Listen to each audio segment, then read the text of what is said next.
الحمدللہ رب العالمین والصلاة والسلام علی رسولہ الکریم اما بعد فاعوذ باللہ من الشیطان الرجیم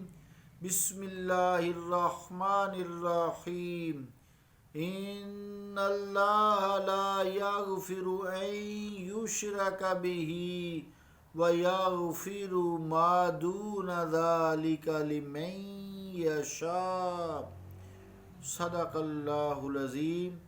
واجب الاحترام سامعین، السلام علیکم ورحمۃ اللہ وبرکاتہ۔ آیت کریمہ جو تلاوت کرنے کی سعادت حاصل ہوئی ہے، اس کا ترجمہ یوں ہے: بے شک اللہ تعالی نہیں بخشتا اس کو جو اس کا شریک کرے کسی اور کو، اور بخشتا ہے اس کے سوا جسے چاہے۔ اللہ کا قول سچا ہے جو بڑی ہی عظمت والا ہے۔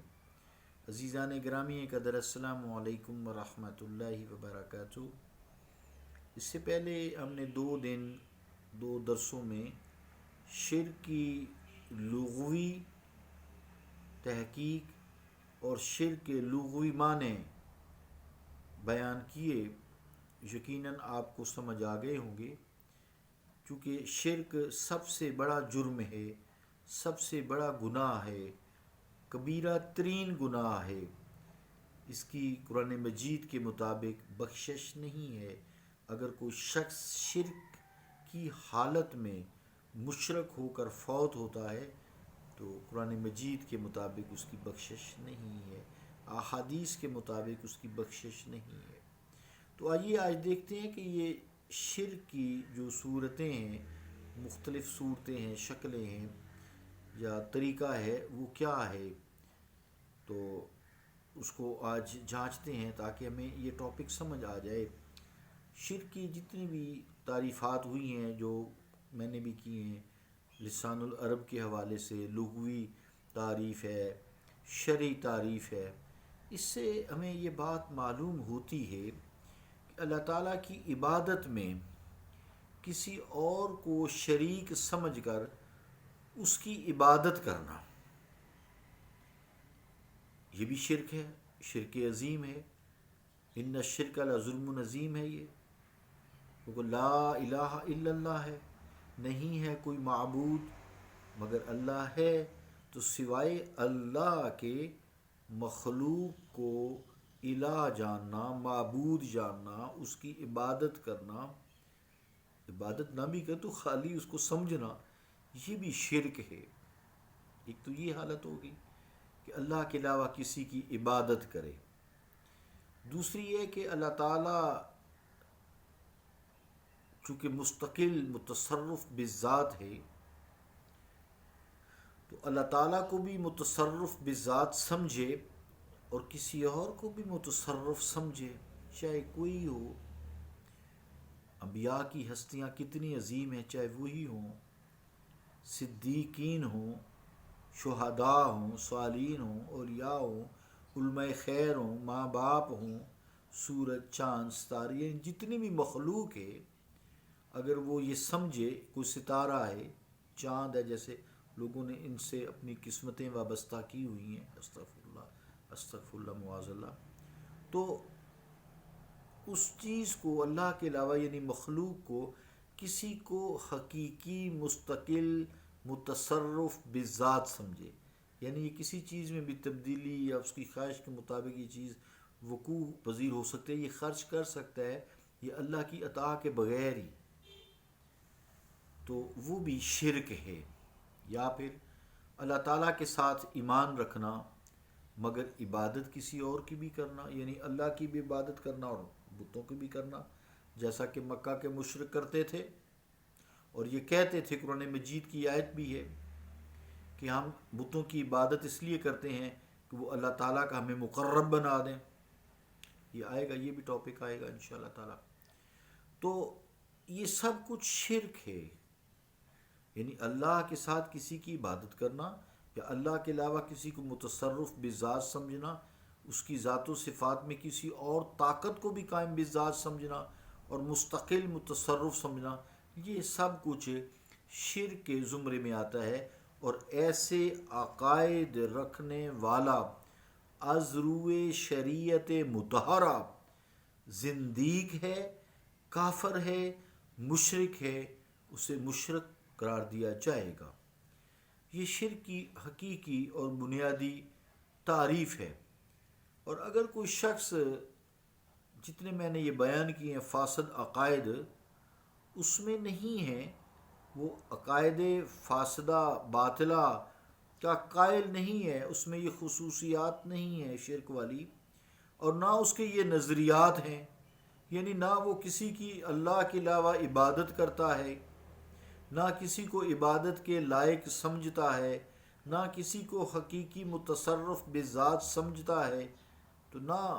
وہ کسی کی ذات و صفات میں شریک کرتا ہے، مگر بعض اوقات اس کے اقوال سے، گفتگو سے، اعمال سے ایسے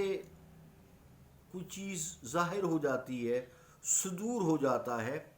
جس سے شرک کا شائبہ ہوتا ہے۔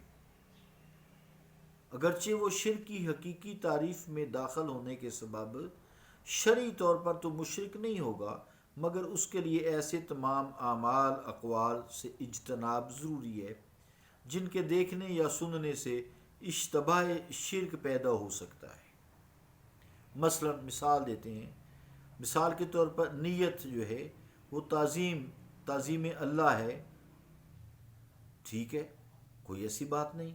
اگر اللہ کے سوا کسی کے سامنے وہ پیشانی رکھ دیتا ہے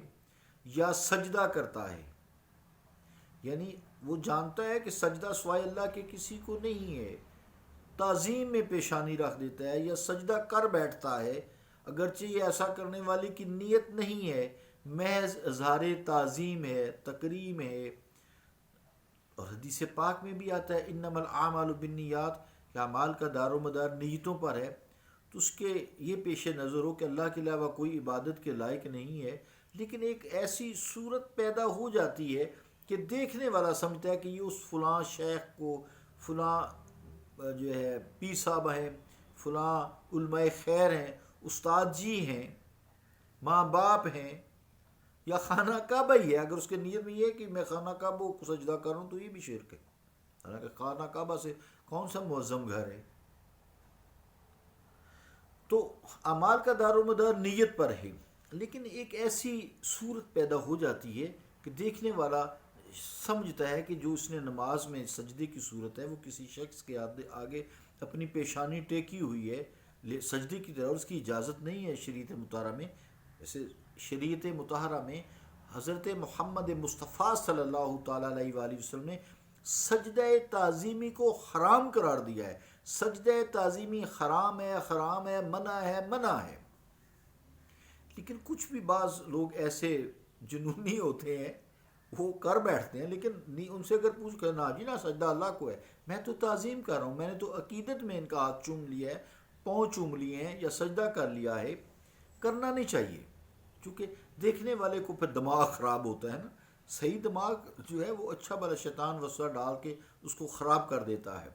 گویا ایسے انسانی اعمال و اقوال جن کی نسبت اللہ تعالیٰ سے خاص ہے، مخصوص ہے، اور جن کے عمل لانے سے معبود حقیقی کی عبادت یا کبریائی کا تصور ابھرتا ہے، شک ہوتا ہے دیکھنے والے کو، ان کو اور کسی اور کے ساتھ پھر منسوب کرنا یا ان کے اعمال و اقوال کو کسی اور کے حق میں استعمال کرنا، چونکہ اشتباہ شرک کا موجب ہے، لہٰذا جو ذی علم لوگ ہوتے ہیں، محتاط لوگ ہوتے ہیں، ایسے امور سے بھی پرہیز کرتے ہیں، اگرچہ انہیں معلوم یہ ہوتا ہے کہ ایسا کرنے سے حقیقی شرک تو لازم نہیں آئے گا، یہ اشتباہ معنوی طور پر ہے، نہ صحیح مگر ظاہری اور دیکھنے والوں کے لیے صوری طور پر جو ہے وہ ہے، لیکن لہٰذا محققین علماء خیر نے اس سے بھی منع کیا ہے۔ بد نصیبی سے جن کم علموں کو بات بات میں پھر لفظ شرک استعمال کرنے کا موذی و مہلک و متعدد کرونا جیسا مرض لاحق ہوتا ہے، انہیں بھی غور کرنا چاہیے کہ بزرگان دین اور انبیاء اعظام سے عقیدت رکھنے والوں کے ذہن بھی الحمدللہ تعالیٰ سارے جو مفہوم شرک ہے، لغوی اور اصطلاحی تعریف اور شرک کی صورتیں، ان سے الحمدللہ پاک ہوتا ہے، پاک ہوتا ہے۔ آپ پوچھ کر بھی دیکھ سکتے ہیں، میں نے بہت لوگوں سے پوچھا ہے، ان پڑھ ترین بندوں سے پوچھا ہے. تو اب میں خیر واقعات میں تو نہیں چاہتا، آپ کو پتہ ہی ہے، پر ایسے کئی واقعات ذاتی طور پہ بھی ہو جاتے ہیں. تو کہتے ہیں نا جی نا سجدہ اللہ کو ہے. وہ تو بڑے سخت غصے میں بھی آ جاتے ہیں. جیسے یہ شرک کی ٹھپیوں والے موروں والے جو آتے ہیں، ہاضا شرک ہاضا شرک ہاضا شرک. بھائی کہاں ہے شرک؟ کیسے کہہ رہے شرک؟ تم دیکھ کے کہہ رہے ہو،